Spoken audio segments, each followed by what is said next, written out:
오랜만에 또 이렇게 공부하게 됐습니다. 반갑습니다. 같이 기도하고 시작하겠습니다. 주님께서 우리 마음과 우리 영혼을 늘 달래시고 또 따뜻하게 위로하시며 부드러운 손길로 안아주심을 감사합니다.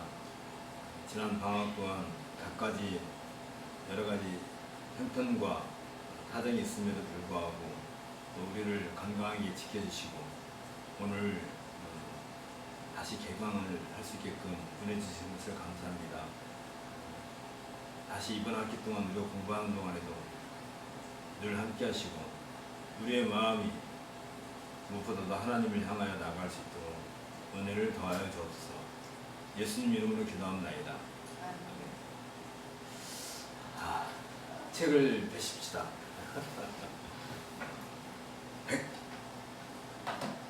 101페이지부터 이제 하는 걸로 하겠습니다.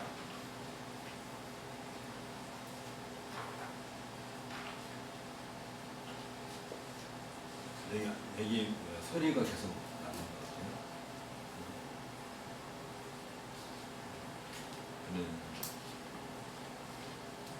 우리가 골로새서를 지난 한 학기 동안 열심히 배웠습니다. 이제 골로새서 그러니까 제가 그냥 우스갯소리로 잘못 배우면 골로 간다 해서 골로새서라고 했어요. 굉장히 중요한, 왜 이 골로새서가 중요한가 하는 것은 우리가 이제 지난 시간에, 지난 마지막 시간에 통째적으로 쭉 공부를 한 적이 있었어요. 동영상을 다시 한번 돌려보시면 좋을 것 같고, 잠깐 우리가 이제 오늘 골로새서 4장 이제 마지막 장을 공부할 건데 좀 정리를 좀 해봅시다. 간단하게. 우선 늘 우리가 그 성경을 읽을 때 가장 먼저 관심을 가져야 될 게 뭐냐면 도대체 이 성경이 언제 기록되어졌는가, 누가 기록했는가, 누구에게 이 성경을 주었는가, 이런 기본적인 것들을 늘 관심을 두어야 돼요. 예를 들면 우리가 잘 알고 있는 창세기, 출애굽기, 레위기, 민수기, 신명기, 모세 오경이라고 그러잖아요. 그 모세 오경은 하도 이제 우리가 많이 읽기도 하고 잘 아는 것도 알지만, 모세 오경에서 그 우리가 그 모세가 기록한 거니까 그럼 언제 기록했느냐? 이제 보통 우리가 이제 1400년대, 그때가 이제 출애굽했을 때가 1400, 이제 뭐 이쪽 저쪽이니까 무슨 1400년대 BC, 그때 기록을 했다 이 말이죠. 그렇다 한다면 그 당시 이 연대는 뭘 의미하냐면 그 당시의 언어, 그 다음에 풍습, 그 다음에 관습, 풍습이랑 관습이랑 비슷하긴 하지만 그래도, 그 다음에 지형이라는 것은 뭐 이렇게 기후라든지 뭐 이런 것 전부 다 포함이 되는 거잖아요. 그러면 지형, 그리고 이런 그 당시 이런 사회적 또는 지리적 이런 배경도 담고 있단 말이죠. 그리고 이걸 기록한 사람이 모세다. 그러면 모세가 점유하고 있는 그 시대적 상황에서 모세의 위치를 우리가 알아야 되는 거잖아요. 왜 모세가 이걸 기록할 수밖에 없었는지, 그 다음에 누구에게 기록했는지, 이게 말하자면 제1 독자라고 그러죠. 제1 독자, 누구에게 주어졌는지. 그러면 이런 것을 총체적으로 성경 안에, 물론 성경은 그걸 자세히 기록하지 않지만 우리가 성경을 공부하고 연구함으로써 이런 내용들에 대해서 스터디가 좀 돼야 되는 거죠. 이거 없이 이거 다 무시해버리고 성경에 있는 어떤 그 내용을 그냥 우리에게 바로 끌어올 수 없단 말이죠. 예를 들면 아브라함 얘기를 우리가 잘 알고 있잖아요. 아브라함 아브라함이 창세기 12장 1절에서 3절 우리가 알고 있는 아브라함 언약이라는 게 있잖아요. 아브라함 언약. 내가 너를 큰 민족으로 삼겠고 복의 근원으로 삼겠다 라고 하나님께서 아브라함과 언약을 맺었다는 거예요. 우리가 이건 아주 유명한 것이고 잘 아는 내용인데, 그러면 이것을 모세가 기록할 때, 이 내용을 기록할 때 그냥 기록한 게 아니고 창세기 1장부터 시작해가지고 창세기 6장, 그 다음에 창세기 9장, 창세기 6장에서 하나님께서 그 시대의 백성들의 상황을 정확하게 밝혀주고, 그 다음에 창세기 9장에서 그 네피림들이 다 죽고, 네피림만 죽인 게 아니라 온 세상에 기식이 있는 아주 호흡하는 것들을 다 죽이시고, 창세기 9장에서 노아와 무지개 언약을 맺고, 그리고 아브라함과 이 새 언약 백성이라고 하는 언약 백성에 대한 새 언약 백성에 대한 그 언약을 맺으시고, 그래서 이때부터 어떤 일이 생겨요? 이 아브라함 언약 안에 있는 자녀들에게 하나님의 백성이다, 하나님의 자녀다 하는 이 놀라운 복을 주심으로써 아브라함은 모든 믿는 자의 시조가 되시는 거죠. 그러니까 이런 내용들을 가지고 이걸 바탕으로 해가지고 그 다음에 이삭과 야곱 얘기하고 요셉 얘기하고 그리고 출애굽 얘기를 한단 말이죠. 그러면서 이 얘기가 어디로 넘어가요? 출애굽으로 넘어가게 되고, 모세가 기록할 때 출애굽 사건에서 가장 중요한 사건 중에 하나가 뭐예요? 우리가 알다시피 6월절, 그 다음에 홍해, 이 두 사건은 절대 잊어서는 안 될 출애굽 사건. 그러면 모세가 이런 내용들을 차근차근 기록할 때에는 그 기록한 그 시대적인 어떤 상황, 정황, 시츄에이션 이런 것들이 그 안에 다 담겨 있는 거야. 단지 우리가 성경에 그게 기록되어 있지 않기 때문에 우리는 모르고 지나가지만, 그럴 때 이런, 예를 들면 이제 요 얘기를 하나 합시다. 이 창세기 12장 1, 2, 3절에서 하나님께서 아브라함에게 복을 주시고 내가 너로 하여금 큰 민족을 이루게 하겠다 라고 약속을 하셨고, 그 약속이 성취된 것이 출애굽 사건이잖아요. 그래서 애굽에서 가나안으로 아브라함의 후손들이 가나안에 들어가지고 한 큰 나라를 이루게 된 한 큰 민족, 한 큰 민족이면서 이 민족이 이 6월절과 홍해 사건을 통해서 하나의 국가 단위로 형성이 된다는 거죠. 국가 단위로, 한 민족, 국가 단위로 형성된다고 할 때 이 출애굽 사건은 좀 넓게 말하면 창세기 12장 1, 2, 3절의 구체적인 성취 사건이란 말이죠. 구체적인 성취 사건. 그러면 우리가 이 창세기 12장을 이해할 때 우리가 하나님께서 아브라함에게 내가 너로 하여금 큰 민족을 이루게 하겠다, 너는 복의 근원이 될 것이다 라고 이렇게 말씀하셨으니까 그 말씀을 나에게 끌고 와가지고 이거 하나님께서 하신 말씀이야. 근데 여러분들이 이제 성경을 읽으실 때 이게 밑줄을 긋잖아요.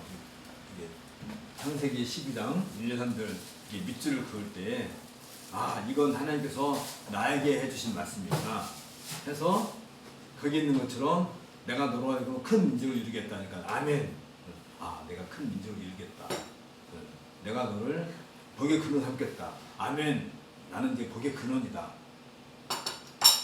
그러면 그것을 우리 일상에서 우리가 살고 있는 지금 이 시대에 우리가 이것을 그대로 받아들일 수 있냐 이 말이에요. 그러면 이제 창세기 12장을 읽을 때 복의 근원이 되세요? 그러면 후손들이 애굽에 가서 정노릇 해야지. 그게 실질적으로 가능하냐 이 말이죠. 실질적으로. 그리고 그래서 400년 동안 그 내 후손들이 애굽에서 번성을 하는데 애굽의 왕이 핍박을 해가지고 피라미드를 쌓게 하고 막 고생을 엄청 시키잖아요. 왜 고생을 시켜요? 이 사람들이 내가 너무나 살기 좋아. 얘가 이 고센 땅이 너무나 살기 좋고 목축하기 좋고 여기서는 천년 만년 그냥 살고 싶어. 근데 왕이 이들을 계속 핍박을 해. 그럼 무슨 생각이 들겠어요? 아, 못 살겠다. 떠나자. 그러면 무슨 생각해요? 아, 우리의 본향이 어디지? 이 사람들 원래 본향이 어디예요? 하나님께서 그 가나안 땅을 주시려 약속했기 때문에 그 땅으로 돌아가야 될 생각을 해야 되는 거지. 그 고센 땅이 너무 살기 좋으니까 우리가 여기서 천년 만년 살겠다. 여기서 큰 나라를 이루겠다. 그 하나님의 뜻이 아니란 말이잖아요. 그렇다 한다면 우리 후손들도 갔다가 다시 또 어디로 돌아와? 하나님께서 우리한테 어느 땅을 줬냐 이 말이죠. 아브라함한테는 가나안 땅을 줬는데 약속을. 그러니까 이런 성경을 우리가 이해할 때 이미 성경을 주실 때의 그 시점, 어떤 그 시기가 있잖아요. 어느 시점. 그 다음에 하나님의 말씀은 지난 시간도 얘기한 거예요. 하나님의 말씀은 한 번 주어지면 절대 바뀌는 법이 없어요. 기록된 성경을 한 1000년 지나니까 이거 성경이 조금 내가 봐도 이해가 안 돼. 그럼 왜 이런 얘기를 썼을까? 그러니까 고치자. 그래서 나 혼자 고치면 이단이잖아요. 그러니까 전 세계 교회를 다 모아. 우리가 이 성경을 보니까 도무지 이건 이해가 안 된다. 그러니까 이걸 문자를 고치자. 고칠 수 있냐 이 말이에요. 성경은 어느 신에 누가 되든 절대 고칠 수가 없는 거죠. 고쳐서도 안 되는 거지. 그리고 하나님께서 하신 말씀은 그게 어떤 말씀이든지 결국은 그대로 성취가 되는 거다. 자, 이때가 거의 2000년, BC 2000년에 이르는 일이잖아요. BC 2000년 그때쯤 주신 말씀인데 BC 1460년 그때쯤 예상하는데 그게 결국은 이루어진다는 거죠. 거의 한 500년, 600년 지나가지고 이게 이루어진단 말이죠. 이루어졌으면 이 말씀이 성취됐다 한다는 것은 완성된 거지. 이 완성된 이 말이 지금 내가 이걸 읽을 때 내가 다시 이것을 시작할 이유는 없는 거지. 그죠? 그러면 이런 성경의 이런 특성, 그러니까 하나님께서 말씀을 주시고 이게 계시라고 그러죠. 계시를 주시고 이 계시에서 성취가 되고 계시가 이게 성취가 되고 성취가 되었다는 것은 이걸로 끝이 아니지. 어떻게 보면. 그럼 앞선 계시가 뒤에서 어떤 사건으로 이 출애굽 사건이라고 하는 사건으로 성취가 될 때 이 사건은 또 다른 다음 사건을 위한 하나의 예표적 계시가 되는 거란 말이죠. 예표적 계시. 이게 굉장히 중요한 내용이에요. 그러면 우리가 이 언약을 따라서 쭉 얘기를 해서 출애굽을 지나고 그 다음에 무슨 일이 생겨요? 가나안 땅에 이스라엘 민족이 만들어지고 이스라엘 민족이 만들 때 이 출애굽 과정에 주어진 게 뭐냐면 우리가 잘 알고 있는 것처럼 성막과 율법을 주시죠. 그러면 이 성막과 율법이 이스라엘 백성들이 주어질 때 이스라엘 백성들 같아서 뭐라고 하냐면 제사장 나라라고 그러잖아요. 이 성막과 율법을 가지고 있는 이 나라를 갖다가 잘 아는 내용이죠. 우리가 다 공부한 거지. 제사장 나라 라고 할 때 이 제사장 나라 또 성막 율법 6월절 홍해 6월절 홍해하면 절대 우리가 잊어서는 안 될 게 있죠. 구름 기둥 불기둥 쉐키나 절대 잊으면 안 되죠. 늘 그럼 여기 이제 쉐키나 이런 것들이 이게 뭐라 썼어? 제사장이라고 써야 되는데 이건 제1독자지. 이런 이야기를 이런 내용들을 모세가 제1독자 누구에게 준 거예요? 이스라엘 백성이 줬단 말이지. 다시 말하면 이런 모든 것을 가지고 있는. 그래서 이스라엘 백성들이 이걸 가지고 어디로 들어가요? 가나안 땅에 들어가. 가나안 땅에 들어가서 뭘 해요? 드디어 왕국을 만들어. 어떤 왕국을 만들어요? 제사장 나라를 만들어. 나라는 왕국이지. 뭐 킹덤이라 할 때 그 킹덤의 실질적인 주체자는 누구예요? 왕. 킹덤에 우리가 이제 하나님의 나라, 더 킹덤 오브 갓, 하나님의 왕국 할 때 하나님이 그 왕이신 거지. 당연히 왕이 통치자시니까. 그러면 이 통치권을 누구를 통해서 행사하냐면 하나님의 마음에 택한, 하나님 마음에 든 그 사람, 그 인물들 통해서 이 일을 하시죠. 주로 구약에서는 일은 그 하나님 통치권을 누가 행사를 해요? 우리가 알고 있는 것처럼 왕, 제사장, 또 선지자, 이 세 기관을 통해서 하나님이 실질적인 통치를 행하실 때 왕, 제사장, 선지자, 이 성막, 율법, 유월절, 홍해, 쇠기나, 제사장 나라, 이런 이 모든 것들이 통체적으로, 특히 여기 왕과 제사장과 선지자, 이거 갖다가 우리는 삼직이라고 그러죠. 세계의 중요한 직분, 삼직 기억해야 돼요. 이거 굉장히 중요한 거예요. 왕은 다스리는 일, 제사장은 하나님과 그 백성 사이에 중보하는 일, 선지자는 하나님의 말씀을 전하는 일. 그러면 지금 여기는 몇 가지 단어들이 있죠. 칡기나 율법, 홍해, 성막 율법, 제사장 나라, 왕국, 통치권, 왕, 제사장, 선지자, 이런 내용들이 제1독자에게 주어졌을 때 이 사람들이 이걸 다 갖고 있는 거예요. 이 이스라엘 백성들이. 그런데 이 구체적인 단어들 하나하나가 특별히 뭐 쇠기나 하나만 갖고 얘기해드려도 마찬가지지만, 특히 이 성막 안에 여러 가지 기구가 있고, 성막 안에 가장 중심적인 자리가 지성소라고 하는데, 지성소 안에는 뭐가 들어있다고요? 율법에 기록한 그 십계명의 두 돌판이 거기 들어있단 말이죠. 돌판은 뭐야? 말씀, 십계명의 그 말씀. 또 우리가 이 얘기를 안 할 수가 없네. 로고스, 말씀. 그러니까 하나님의 말씀이 인간의 언어로 기록됐을 때 가장 그 핵심적인 내용이 담겨 있는 게 십계명의 두 돌판이라고 그런단 말이죠. 이 두 돌판, 왜 두 개일까? 우리가 그 얘기를 한 적이 있었어요. 왜 두 개라고 그랬어요? 돌판 하나에다 하나님 쓸 줄 몰라가지고 돌판 두 개 만들었을까?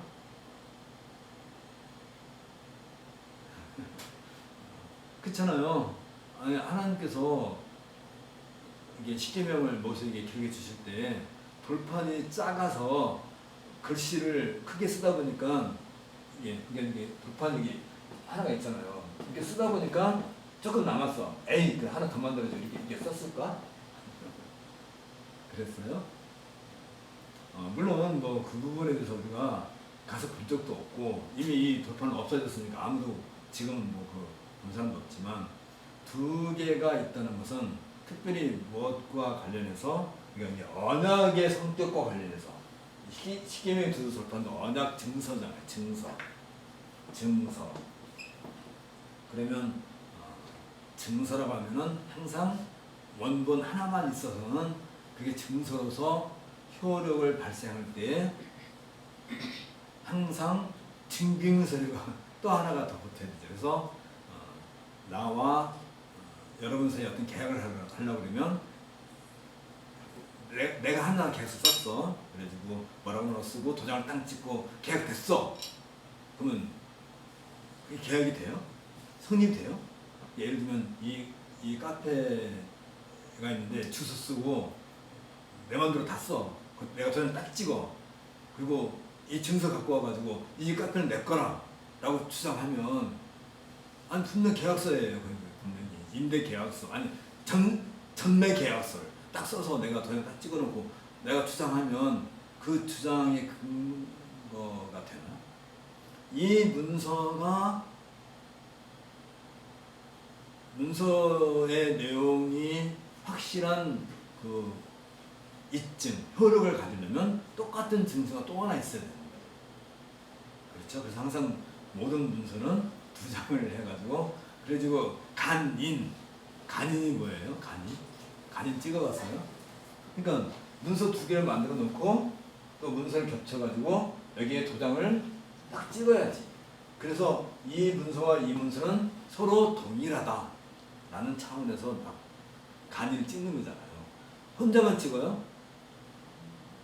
상대방도 같이 찍어야 돼. 나 혼자만 찍어서는 안 돼.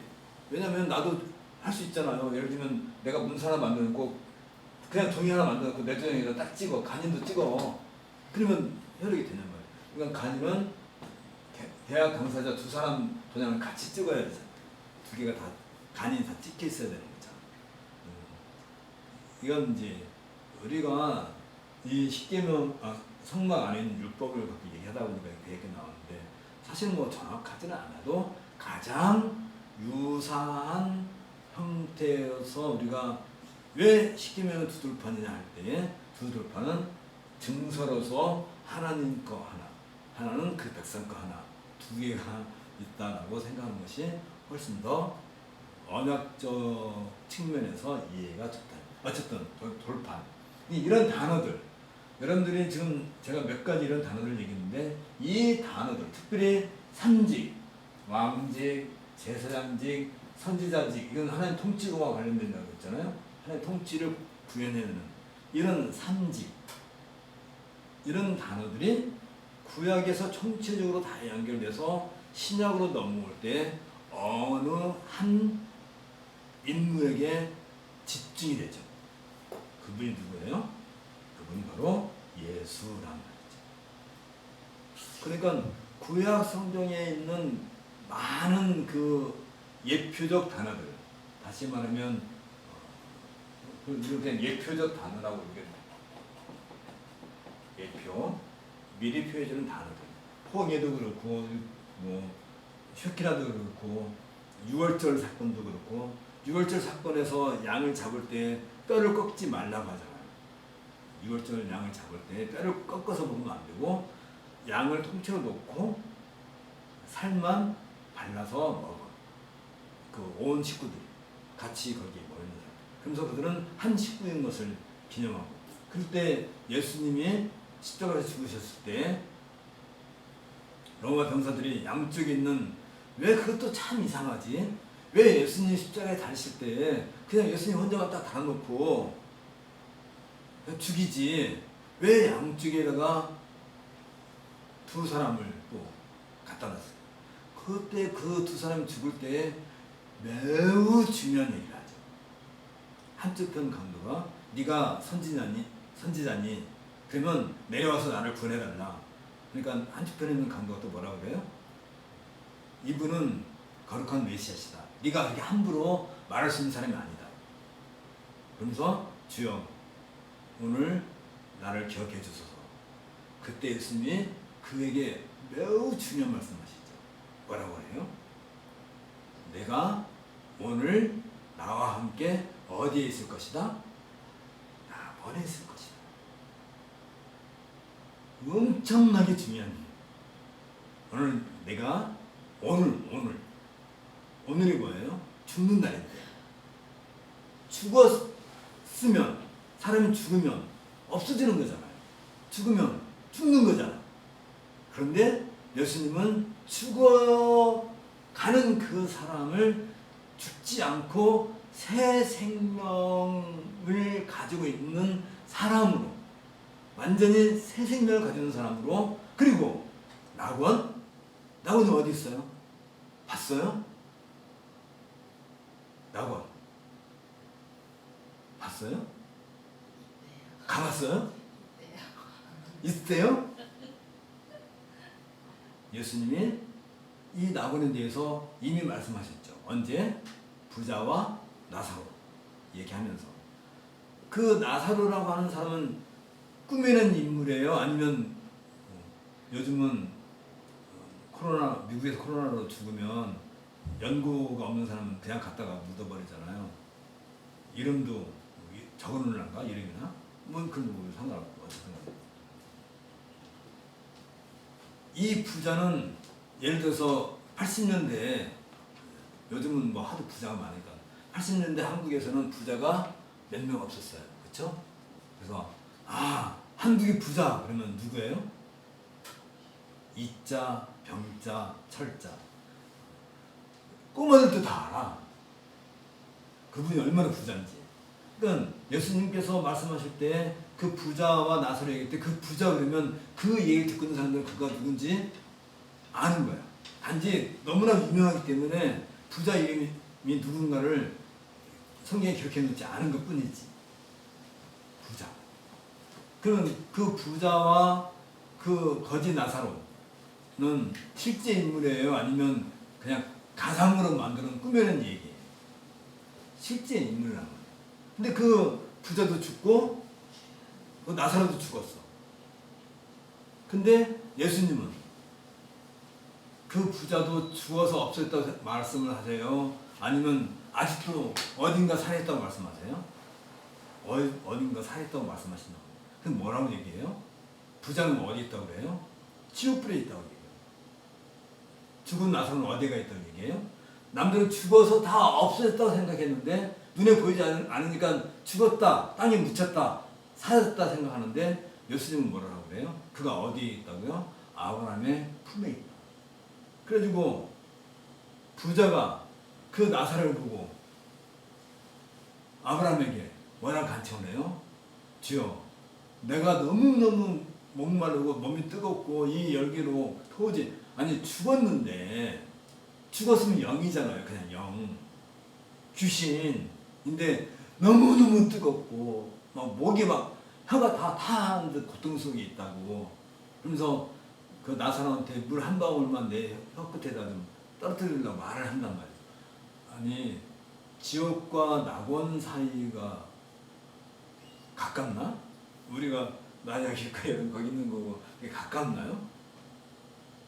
근데 예수님은 그게 동시적 사건으로 말씀하신단 말이죠. 그건 참 신비해요. 정말 우리가 낙원에 가면 낙원에서 보면 지옥에 있는 사람들이 보일까? 또 지옥에 있는 사람들이 낙원에 있는 아브라함 품에 있는 사람을 볼까?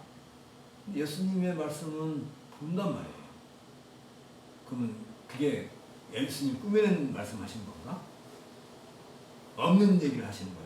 우리의 얘기는 보이지 않고 우리는 알 수 없는 얘기지만 예수님은 마치 보시고 말씀하신다. 보시고 말씀을 하시는 거예요. 안 믿어져요? 나사로 얘기 거짓말이에요? 진짜예요? 어떻게 알아요? 성경에 써 있으면 다 진짜예요? 아 진짜? 나보다 더 믿음이 좋으시네.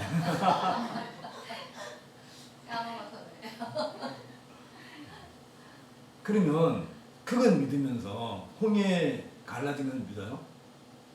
봤어요? 노아 홍수는 믿어요? 왜 안 믿을까요, 사람들이?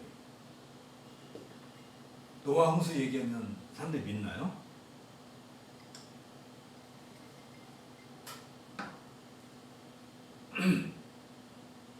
그러면서 그러니까 이제 그 죽음 앞에 있는 그 강도에게 오늘 네가 나와 함께 있으리라 하면 그는 누구한테 가는 거예요? 죽으면 낙원에 가죠. 아브라함 품이라고 하는 낙원에 가죠. 그러면 여기서 우리가 빠뜨리면 안 되죠. 한쪽편에 있는 강도는 죽으면 사라지나요? 어디 가요? 부자가 가 있는 곳에 갈 거 아니에요.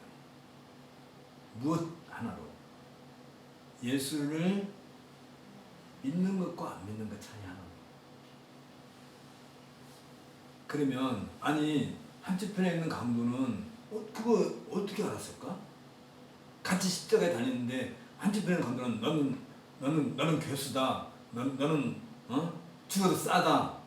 네가 정말 메시아냐? 그러면 내려와서 나도 좀 살려봐라. 이제 무시하고 멸시하고. 근데 그게 왜 죄가 돼요? 아니 예수를 못 믿는데 안 믿는데 그런 말 할 수 있잖아. 그렇지? 더군다나 지금 십자가에 셋이 똑같이 달려있는데 얼마나 고통스러워요. 고통스러운 가운데서 내가 너무 힘드니까 네가 정말 예수야? 네가 정말 메시아야? 그럼 좀 내려와서 나를 좀 살려봐. 나 지금 힘들어 죽겠는데 이 고통을 왜 너는 가만히 보고 있는 거야? 얼마든지 불평할 수 있잖아요. 근데 왜 그게 지옥 가야 돼요? 근데 한편에는 강도는 주여 당신이 나를 기억해 주소서. 도대체 뭘 믿고? 이게 유대인이라고 하는 특별한 사회를 기억을 해야 돼요. 유대라는 것은 뭐예요? 이런 내용을 유대인들은 어렸을 때부터 수없이 듣고 살아왔던 사람들이란 말이죠. 바울도 그랬죠. 근데 그 바울이 이런 얘기를 수없이 듣고 살아왔는데도 불구하고 예수 믿는 사람을 잡아다가 죽이잖아요. 똑같은 얘기를 듣고 어느 사람은 그 예수 때문에 죽고 어떤 사람은 그 예수 믿는 사람을 잡아 죽이고 똑같은 복음의 내용인데 똑같은 계시의 내용인데 똑같은 역사적인 이야기인데 극과 극을. 그런데 아까 지금 얘기하는 것은 6월절 양 얘기다 그 얘기했지. 그 얘기까지 나오는데 6월절 양 할 때 뼈를 꺾지 말라 했을 때 이제 밤이 깊어지면 그 안식일이 다가오니까 이제 밤이 깊어지면 안 되니까 유대인들이 빨리 죽여달라고 그러는 거잖아요. 그러니까 매장을 빨리 해야 되니까 안식일날 되면 매장을 못 하니까. 그래서 로마 병사들이 예수님의 머리를 창으로 찔러버린 거죠. 이렇게. 죽었나 안 죽었나 푹 찌르니까 피와 물이 다 쏟아졌다라고 기록되어 있죠. 그래서 예수님이 부활하시고 났는데도 그 몸에 창자국이 있어요, 없어요? 부활하시고 난 뒤에도 있죠. 마가가 그걸 증언했죠. 나는 보지 않고 못 믿겠다. 그러니까 예수님 보여주지. 도마가 많은 사람들이 도마는 믿음이 없는 사람이다. 의심 많은 도마, 절대 의심 많은 도마가 아니에요. 도마는 그 상황에서 인류 역사상에 아무도 증거해 줄 수 없는 기가 막힌 사실. 십자가에서 죽으신 예수님이 부활하셨는데도 여전히 손에 못자국과 옆구리 창자국이 있다는 것을 만세 모든 후손들에게 그 사실을 증거해준 대단한 분이죠. 그것 하나를 위해서 도마는 존재했다 해도 사실 그 뒤로는 뭐 도마에 대한 이야기가 거의 없죠. 도마 복음서인가? 그건 꾸며낸 얘기지 진짜가 아니고. 어쨌든 그랬을 때 그 예수님이 돌아가셨고 양쪽에 있는 두 강도는 죽지 않죠. 그러니까 어떻게 해요? 무릎을 꺾어서 죽여버리죠. 두 사람 다. 예수님은 뼈가 꺾였어요? 안 꺾였어요? 안 꺾였다. 그럼 6월절 어린 양을 잡아서 먹을 때 뼈를 꺾지 마라 하는 얘기가 어디에서 성취가 돼요? 예수님이 죽음에서 그게 증거가 돼요. 그럼 예수님은 누구예요? 6월절 어린 양이라고. 그 얘기를 누가 해요? 세례 요한이 보라 6월절 어린 양이. 언제? 세례 요한이 세례 받고 그 세례를 베풀면서 그 예수님이 처음 등장할 때 아무도 그가 6월절 어린 양이라고 상상도 하지 못할 때 세례 요한이 약 횟수로 따지면 십자가 사건과 예수님이 그 등장했을 때 사건이 한 3년 사이 정도 되잖아요. 그러니까 예수님이 십자가에서 6월절 양으로 돌아가시기 전 3년 전에 예수님이 세상에 처음으로 당신의 그 사역을 위해서 등장할 때 보라 세상 죄를 지고 가는 어린 양이로다 라고 세례 요한이 이 얘기를 한다. 이런 얘기를 한번 해봐봐요. 연결시켜봐요. 아니 성경 어느 한 구절에서 서로 하나가 툭 떨어져 나가지고 혼자 존재하는 구절이 있냐는 거죠. 다 연결돼 있잖아요. 그러면서 이 모든 내용들이 다 특히 삼직, 왕직, 제사장직, 선지자직 이 삼직이 어디에 다 연결돼요? 그 예수님에게 다 연결돼요. 예수님의 삼직. 예수님의 삼직 그럼 뭐? 왕직, 제사장직, 선지자직. 이 정도는 우리 알고 있어야죠. 기본이지. 이런 것들이 다 구약에서 기록되어 있는 그 단어들 하나하나가 예수님과 관련 없는 것이 없다. 다 연결. 그러면 이걸로 끝나지 않고 이걸로 끝나버렸다 한다면 글쎄요. 우리가 지금도 제사장 나라인 이스라엘 왕국을 지금도 건설해야 되잖아요. 지금 이야기가 굉장히 넓어졌지만 어쨌든 간에 그래서 이 뭐 지금까지 한 얘기 지금까지 한 그 모든 얘기가 누구에게 와요? 예수님에게 오는 거예요. 예수님에게. 그걸로 역사가 끝났단다면 얼마나 좋겠어요. 우리가 더 공부할 것도 없지. 이 골로새서 머리 아파. 골로 가고 싶어. 골로 갈 것 같아. 골로새서야. 이걸 왜 공부를 해야 돼?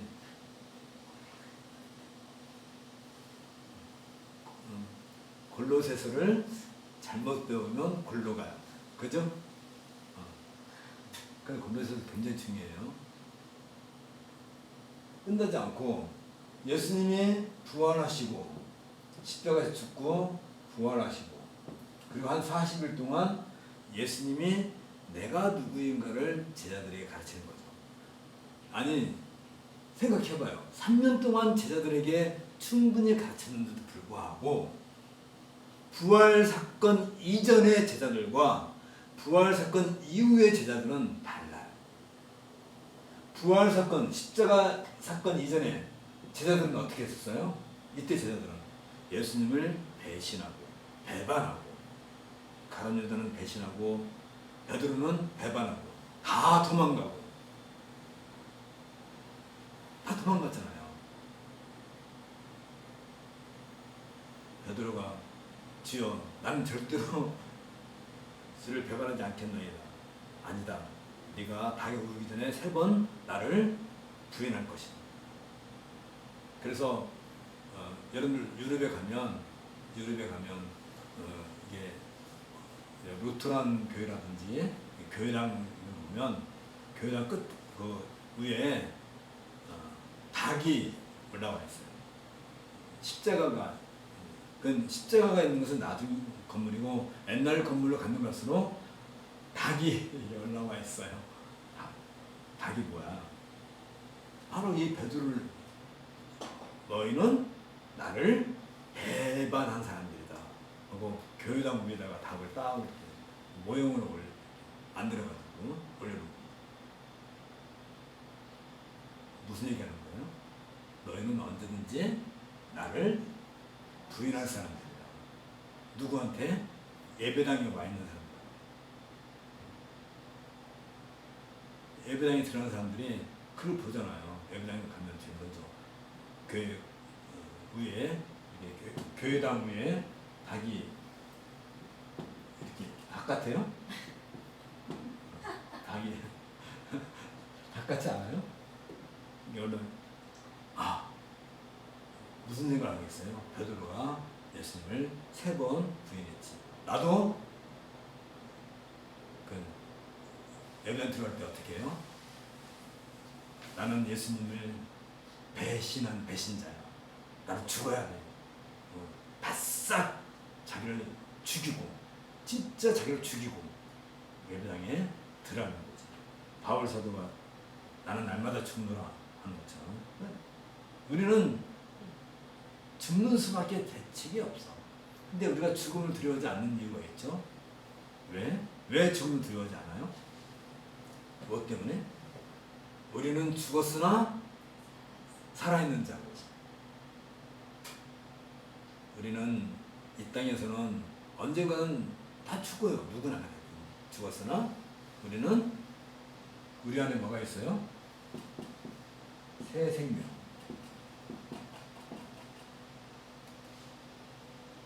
그래서 이 부활 사건 이후에 제자들은 40일 동안, 약 40일 동안 예수님이 그들에게 뭘 가르쳐요? 그동안 이 구약에 있는 내용들을 충분히 가르쳐가지고 내가 그니라.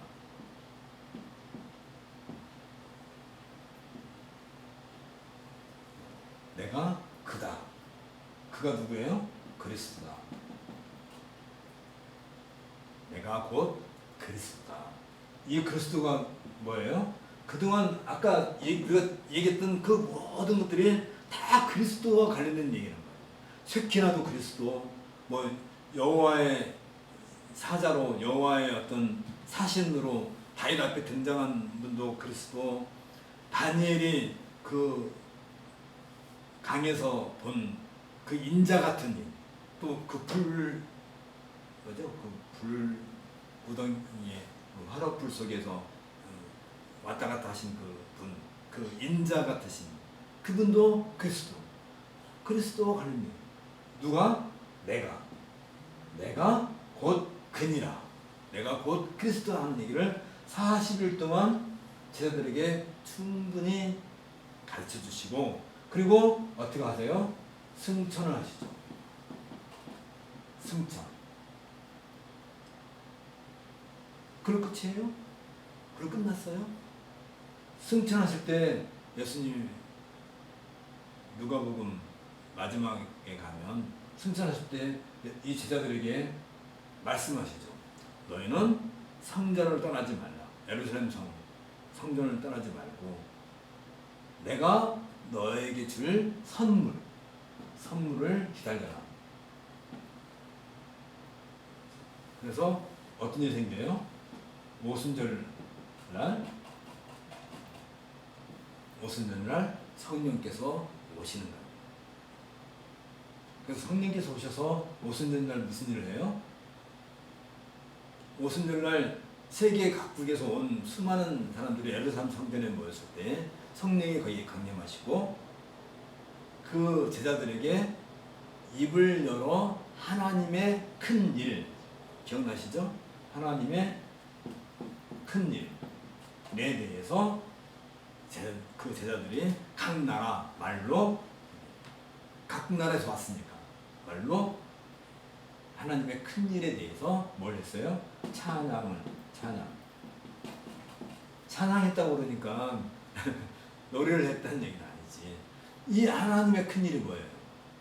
이 구약에 있었던 그 모든 얘기를 십자가와 부활과 승천을 통해서 예수님이 그리스도다, 예수가 곧 그리스도다, 이걸 한마디로 말하면 뭐라고요? 예수는 그리스도다. 이게 복음이잖아요. 이게 곧 하나님의 큰 일. 그러니까 그 예수님의 제자들이 각 나라에서 온 유대인들에게 무엇에 대해서 얘기하는 거예요? 하나님의 큰 일에 대해서. 하나님의 큰 일에 대해서는 뭐야? 예수가 곧 그리스도다. 우리가 예수 그리스도라는 말 속에는 항상 어떻게 된다고요? 예수는 그리스도다. 이렇게 우리가 늘 머릿속에 생각해야 돼요. 우리가 기록할 때는 예수 그리스도라고 말하지만 예수는 곧 그리스도다. 그리스도가 누구예요? 구약의 메시아다. 메시아가 누구예요? 우리가 지금까지 얘기했던 그 수많은 이야기들, 심지어 노아, 방주, 무슨 그런 구약에 나와 있는 많은 단어들, 아마 수백 가지는 넘겠지, 수천 가지가 다 뭐하고 관련된다고요? 성전만 하더라도 성전 안에 촛대가 있고, 그래서 요한계시록에 뭐가 나와요? 촛대 사이로 왔다 갔다 하시는 거예요. 촛대가 뭐야? 촛대, 등불. 어둠의 빛이 비치니. 요한 사도가 어둠의 빛이 비치니. 그때 그 빛, 촛대, 그 누굴 상징해요? 다 그리스도와 관련된 것이죠. 그러면 이 모든 것들이 다 연결된, 어느 것 하나가 상관없이 이것이 없단 말이죠. 그래서 그런 것들을 다 가지고 제가 지금까지 이 강의 시작해서 지금까지 했던 그 모든 내용들보다 훨씬 더 풍부하고 더 많은 것을 가지고 무엇을 얘기해요? 예수는 곧 그리스도다 하는 것을 유대인들에게, 각 나라에서 온 유대인들에게 이걸 말하면서 할렐루야, 프레이즈 더 주를 찬양하지 않을 수 없게 됐고, 그 말을 듣던 그 사람들이 어떻게 해요? 형제요, 그럼 우리는 어떻게 해야 됩니까?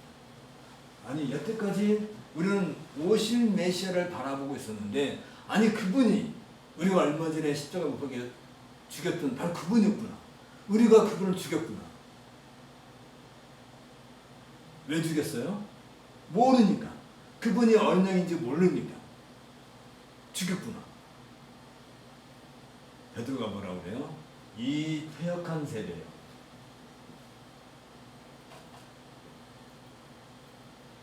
기억나죠? 퇴역. 퇴역이 뭐라고 했어요? 하나님을 알지 못하는 것이요. 하나님을 알지 못하는 세대. 세대라는 말은 그냥 요즘 세대 애들은 그러면 요즘 세대 애들이잖아. 한 시대를 총괄하는 얘기잖아요. 이 퇴역한 세대요라고 할 때 그 베드로가 있었던 그 지금부터 2000년 전에 그 모든 세상은 뭐예요? 퇴역했단 말이에요. 퇴역. 거기에 빛과 같은 몇 사람들이 남아있었지. 누가? 그 예루살렘 성전에 오순절날 성령의 충만함을 입은 그 사람들이 지금은 세계 곳곳에 교회가 없는 데가 없잖아요. 뭐 어디나 가나 신자들이 있지만 그 당시에는, 다시 2000년 전으로 돌아가 봐요. 그 당시에는 딱 거기에만 있었단 말이지. 신자들이, 성도들이,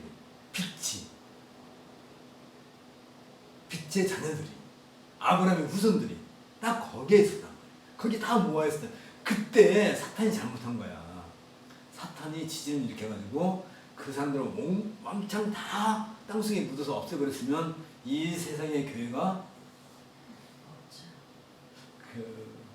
그러니 우리가 그런 걸 이게 상상을 해보면 그 순간에 성령께서 오순절날 예루살렘 성전에 내려가지고 그 예수님이 승천했을 때 그 자리에 있었던 사람들이 다 거기에 와 있는 거잖아요. 지금 그때 마귀가 그 생각 안 했을까? 사탄이 이 사람들만 그때 그게 한 200명 정도 되잖아요.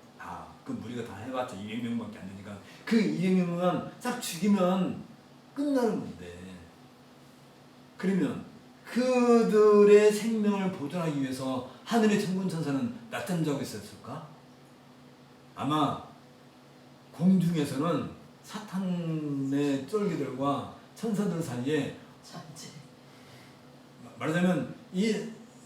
말하자면 사탄은 모든 힘을 다 기울여주고 저 예수만 죽이면 끝나는 줄 알았단 말이에요. 그래서 온갖 수단과 방법을 다해서 로마 세력을 동원하고 심지어 유대인들의 그 사내들인까지 동원하고 대제사장까지도 속이고 빌라도도 속여서 그들이 예수님을 죽였단 말이에요. 죽이면 끝나는 줄 알았단 말이지. 근데 200명이 늘어났어.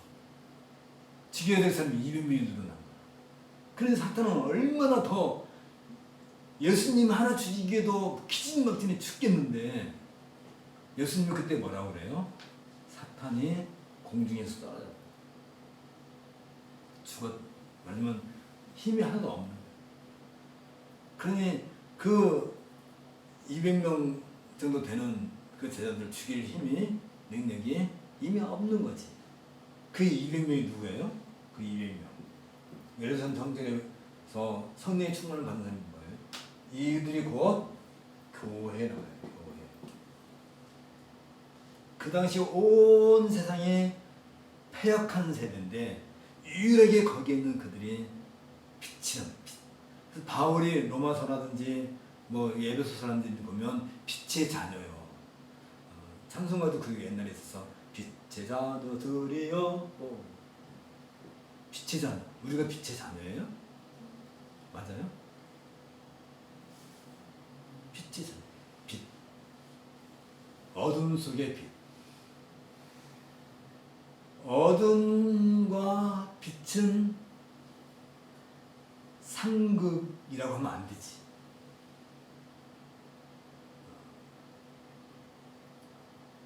빛이 없으면 어둠이고, 그렇죠?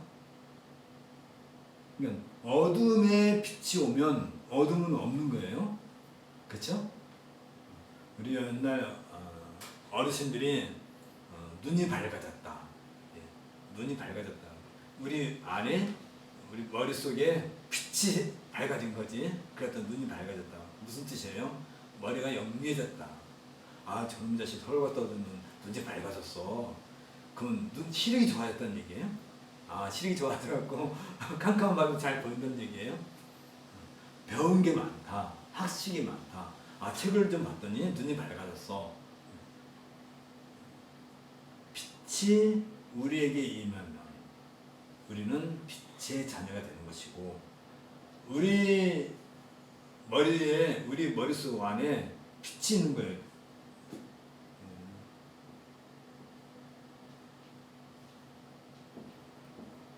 이게 빛이 보이나? 빛이 빛. 무엇이?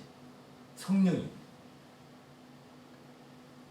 우리에게 밝은 빛으로 오셔서, 그래서 누가가 그렇게 기도할 때 뭐라 그래요? 불의 혀 같은 것이, 불의 혀. 불의 혀가 뭐예요? 이게 보통 이제 우리는 불은 이게 얘기해서 불이 편하면 이게 불이 편할 거예요. 이게 불의 혀잖아요. 근데 성령이 오셨단 말이야. 그러니까 이 불, 위에서 아래로 온 거지. 우리는 보통 불은 아래서 이러고 피잖아요. 성령이 오셔서 위에서 하니까 성령이 각 사람 머리에 이렇게 불의 혀 같은 것이 임했다. 그럼 베드로에게만 임했어요? 아니면 제자들에게만 임했어요? 거기는 모든 사람에게 임해요. 거기는 모든 사람이 다 임한 거예요. 거기에 남자기 때문에 또 여자기 때문에 나이가 많기 때문에 적기 때문에 구별하지 않고 모든 사람들에게 임했다 말이죠. 그러면 우리도 이 안에 있는 거야. 사실은 지금도 우리도 그 성령의 빛 안에 있는 거야. 우리도 역시 성령의 빛 안에 있을 때 어떤 일이 생겨요? 이 교회는 특별히 교회를 가리켜서 바울이, 우리가 늘 얘기했지만 이 바울이 교회를 가리켜서 그리스도의 몸이다. 몸. 그리스도의 몸은 제가 여러 번 얘기했어요. 그리스도의 몸은 그냥 몸이 아니야. 어떤 몸이에요? 말씀이 육신이 되어 하는 그 몸이에요. 그러니까 몸은 뭐예요? 몸은 아까 로고스 지워버렸네? 로고스. 몸은 곧 예수님이야. 로고스야. 말씀이야. 그러니까 교회는 말씀과 상관없는 것은 교회가 아닌 거지. 교회의 표지가 뭐예요? 교회의 세 가지 표지가 들었잖아. 말씀의 바른 선포, 그다음에 성례의 시행. 성례가 뭐야? 성찬. 성찬에서 떡과 포도주는 뭘 상징해요? 예수님의 몸과 피. 그 로고스란 말이에요. 정당한 건징의 시행. 그러면 말씀을 선포하는 것과 그다음에 성례, 말씀을 먹고 마시는 일, 그 자체가 건징이란 말이에요. 그래서 교회에서 어떤 일을 해요? 때로는 너는 교회 오지 마라. 수찬 정지, 수찬 금지령을 내리기도 하죠. 건징. 그래서 다 그게 교회란 말이지. 이 모든 것에 있어서 우리는 교회, 그리스도의 몸인 교회 안에 우리가 있다 했을 때 골로새서에서 지금 4장을 해야 되는데 4장을 못하고 어쨌든 이건 오늘 끝내야 돼. 어쨌든 그러면 이 교회 안에 우리가 있을 때 이 교회가 이 땅에 등장하기까지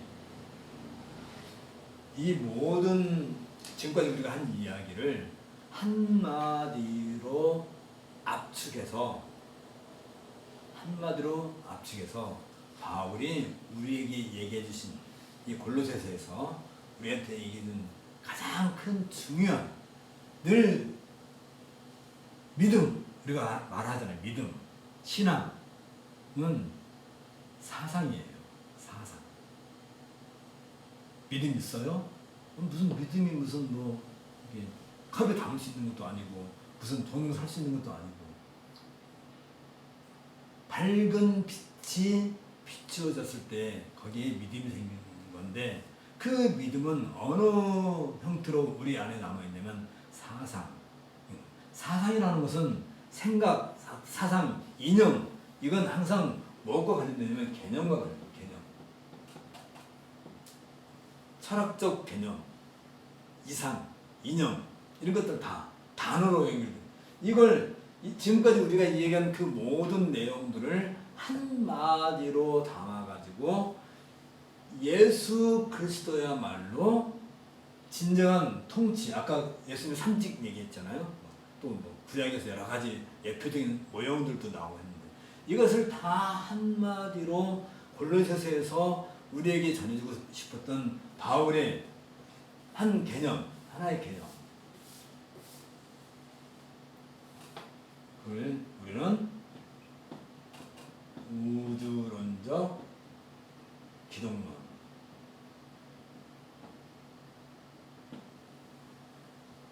이라고 말을 하는 거예요.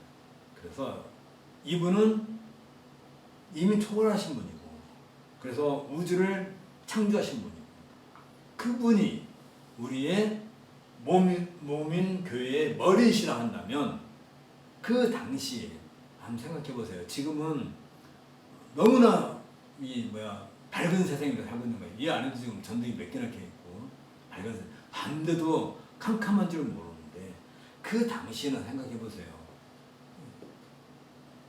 등불, 기름 등불 등잔 하나가 밤을 비치는 거예요. 얼마나 캄캄한 세상이에요. 정말 캄캄한 세상이에요. 밤만 되면 두려워, 무섭고, 떨리고. 옛날에 시골, 다들 서울 사셨나? 옛날에 시골 가면 밤 되면 엄청 무서운데 왜 밤 10시만 되면 쉬가 마련이란 말이야. 근데 그 화장실은 마당 저 바깥에 있는 거야. 방문을 열고 나가야 돼. 안 그래 봤어요? 그런 집에 살아봤어요? 정말로? 그 당시에 수세식 집에서 안 살았어요? 아니 5분이 전혀가지고 무섭고 그다가 꼭 그때 싹 지나는 게 있죠. 생쥐가. 그냥 그 자리에서 진짜 그냥 이 세상에 어둠캄캄하고 환한 대접도 사실 우리는 어둠 속에 살고 있는 거잖아요. 예수를 안 믿으면 성령의 빛이 비치지 않으면. 그러니까 구약에서 시인이 말하기를 주의 말씀은 내 발의 등불이요. 캄캄한 세상에서 주의 말씀만이 나의 발의 등불로. 우리가 옛날에는 진짜 그랬었어요. 이렇게 나무 끝에다가 등불 달고 시골에서 후레쉬가 생기기 전에는 이렇게 들고 다녔잖아요. 내 발의 등불로서 내 갈 길을 펼쳐. 그러니까 이 캄캄한 어두운 세상에서 유일하게 내가 가야 될 생명의 길은 주의 말씀입니다. 주의 말씀이 뭐예요? 구약에서 말할 때 주의 말씀은 뭐야? 바로 로고스는 말이에요. 예수님이에요. 그러니까 구약의 성도들도 이걸 바라보고 산 거 아니에요. 로고스로 오실 그 예수님. 근데 우리는 이미 그분을 바라보고 이미 본 거잖아. 알고 있는 거잖아. 그게 교회 안에 있는. 교회는 세상에 빛이고 등불이고 하나님의 말씀이고 하나님의 통치의 기관이고, 그러니까 이 모든 것을 가능하게 하신 분이 누구라고요? 예수 그리스도인데, 그분을 가르쳐서 우리는 우주론적 기독론이라고 말을 하는 거예요. 그리고 이분이 승천하셨다. 승천하셔서 이때는 바울이 어떻게 얘기한다고요? 그리스도이신 예수라고 표현을 한단 말이죠. 그러니까 예수 그리스도는 구약적 개념의 완성으로서 예수 그리스도, 내가 곧 그니라, 내가 곧 그리스도다, 예수가 곧 그리스도다 라고 하는 예수는 그리스도다 하는 이 개념이, 이게 하나님의 큰 일에 속한다 한다면, 이 모든 것을 완성하셔서 마침내 다시 이 땅에 오실 하나님의 우편에 지금 계시는, 서 계시는 그 분을 가르쳐서 그리스도 예수라고 우리가 고백을 하는 거라. 그리스도 예수라는 말 속에는 우주론적 기독론이 합니다.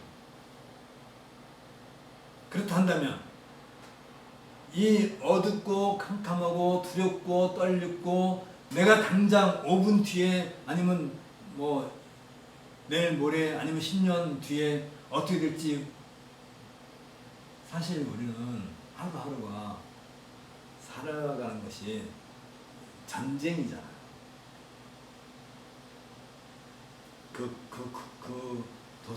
도서실 그 큰 건물 봤을 때 눈물 안 났어요? 너무나, 아니 얼마나 잘 만들었는데 그걸 나한테 얘기하시지. 들어다가 딴 데 옮겨놓게. 진짜 건물 4층짜리 건물이죠. 5층짜리 건물인가? 4층짜리 진짜 예쁘게 잘 지어놨는데, 그럼 우리가 살걸. 거기다가 우리가 교회를 하나 만들면 되는데. 우리는 진짜 한치 앞을 알지 못하는 그런 상황인데, 딱 그러고 난 뒤에 뭐 코로나가 생겼어요. 도서실에 있는 사람이 다 나갔을 거 아니야. 그러니까 뭐 놔둘 수가 없었어요. 그냥 이래도 손해 저래도 손해. 잘 됐어요. 그러니까 옛날에 뭐 그런 말 있잖아요. 복 있는 사람은 뭐라고 자다가도 뭐 떡이 생긴다. 재수없는 놈은 엎어져도 코가 뒤로 넘어져도 코가 깨진다 그러고. 어쨌든 우리 신자들의 삶은 진짜 하루하루가 기적같이 살아가는 거죠. 정말로 기적같이 살아가고, 그런 믿음을 우리에게 가질 때 내가 성경 공부를 좀 해서, 내가 교회를 좀 다녀서, 내가 신생교회 좀 다녀가지고 예수를 좀 믿었기 때문에 이렇게 산다 생각하면 그건 아주 잘못된 생각이에요. 하나님께서 한 사람 한 사람을 얼마나 귀하게 정말 아끼고 사랑하시고 정말 돌보시고, 그런 와중에도 불구하고 우리 한 사람 한 사람을 하실 때 우리는 그냥 하나님 나 좀 어떻게 해주세요 이 정도가 아니라, 적어도 우리가 이 교회에 속했잖아요. 엠 크라이스트 할 때 이 그리스도 안에 있는 이 교회 안에 있을 때 우리가 믿는 그 그리스도가 누구냐면 무주론적 기독론에서 말하는 바로 그분이시다 라고 한다면, 여기 원래 4장 여기 뭐 몇 가지 이런 얘기도 나왔는데, 이런 이야기는 아주 사소한 얘기에 불과해요. 그래도 여기에 원래 사상에 나와 있는 이 사람들, 뭐 두기고라든지 이런 사람들 보면 진짜 위대한 신앙의 인물들이지만, 사실 우리들 삶 자체가, 우리들이 지금까지 살아왔던 것뿐만 아니라 앞으로 살아갈 그 이야기들 자체가 여기에 등장하는 인물들을 못지 않게 우리들 삶 자체도 소중하고 가치 있고 의미 있고, 아까 창세기 12장 1, 2, 3절에서 얘기했던 아브라함의 그 언약이 하늘에 내 자손이 하늘의 붓불과 같이 많을 것이다 하고 창세기 17장에서 말씀했던 그 자손들이 바로 나잖아. 그러면 나의 존재가 언제 이미 예언이 됐어요? 예고가 됐어요? BC 2000년대. 그러니까 지금부터 4000년 전에 이미 아브라함의 허리 속에, 아브라함의 그 믿음 속에 우리가 그 안에 담겨 있었던 사람이란 말이지. 믿어져요? 우리는 2000년 전에, 4000년 전에 있지도 않았는데. 그런 일들이 우연하게 발생한 것이 아니라 오늘 우리가 이 자리에서 성경 공부하는 이 시간 하나를 만들기 위해서 작년 봄부터 서쪽새는 그렇게 울부짖고 있었단 말이에요. 서쪽새가 울고 가니까 어떻게 됐어요? 그 밑에 빨간 진달래꽃이 핀 밤새도록 피를 토하고 피를 토해가지고 그래서 진달래 보면 그 꽃잎에 핏자국이 있잖아요. 안 봤어요? 그게 우연. 여러분들이 그렇게 해서 이 땅에 태어난 분들이고 여러분들이 한 사람 한 사람 생명이 그렇게 하나님 앞에 귀한 존재로 살 것 같아 한다면 정말 유치하게 하면 안 되죠. 유치하게 하는 게 아니죠. 그래서 재난 부지금 아니 지원금 받았어요. 아낌없이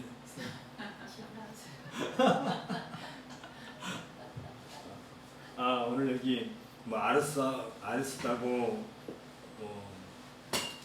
마가 뭐 다 이분들도 대단한 분들이긴 하지만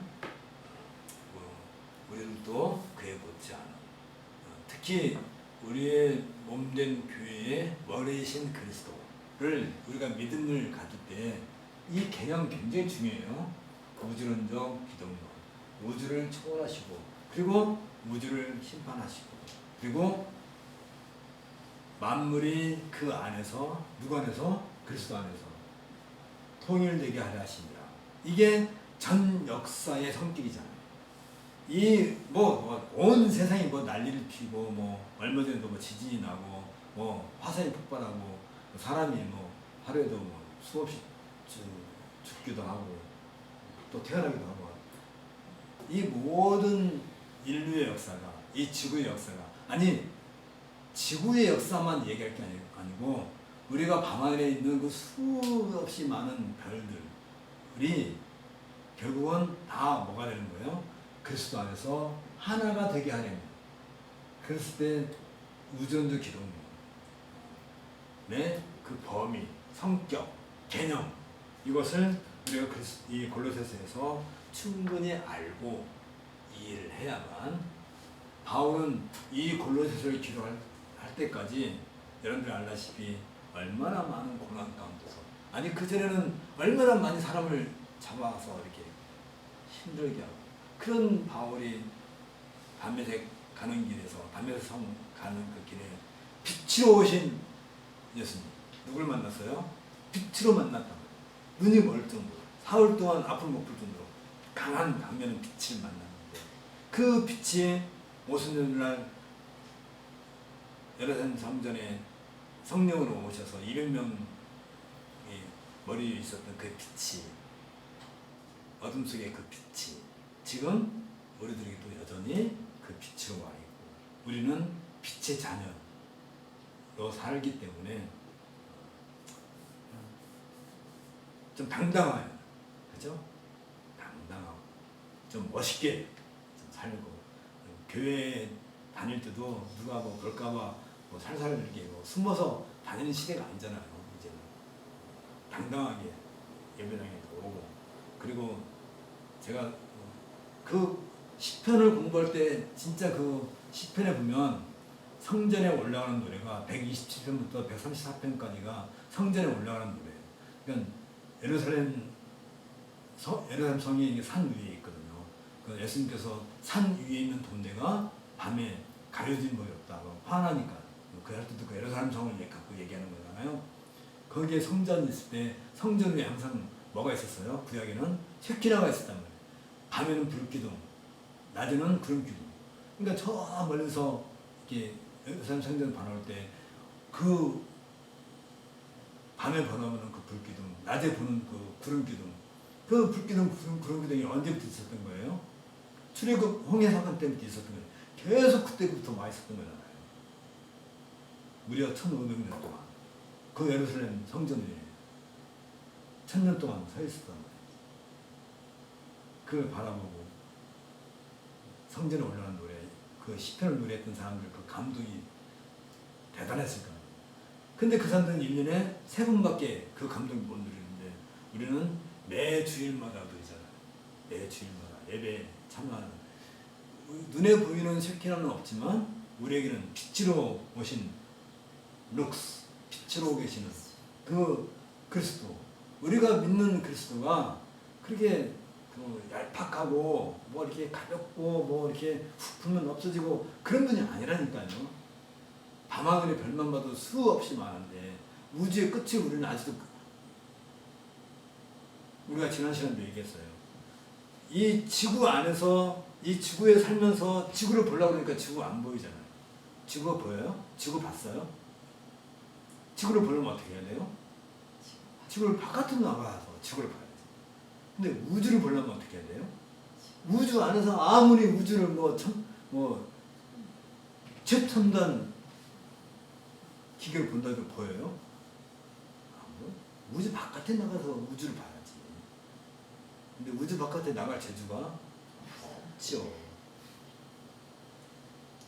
근데 우리가 말하는 그 우주론적 기능을 할 때는 이 우주를 가슴으로 이게 팔로 감싸고 있는 그 그리스도란 말이지. 그분이잖아요.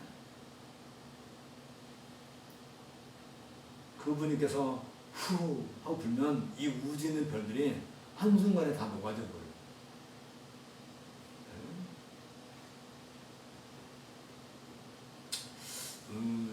그런 분을 매주마다 이렇게 뵈러 예배에 참석한다는 것은 이건 기적의 연속, 감격의 감동.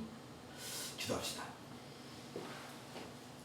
하나님 아버지, 오늘도 주의 귀한 말씀을 통해서 골로새서가 우리에게 주고자 하는 우주론적인 기독론에 대해서 함께 말씀을 생각했습니다. 우리의 믿음이 그저 주어진 것이 아니고 또 우리가 예배하는, 경배하는 분이 우주 속에 있는 어떤 한 물체에 국한된 그런 분이 아니고 우주를 통일하시고 하나로 만드신 그 놀라운 분이신 것을 우리 마음속에 다시 한번 간직하고 우리의 믿음이 날로 더욱 단단해질 수 있도록 은혜를 내려 주옵소서. 예수님 이름으로 기도합니다. 아멘. 네, 수고했습니다.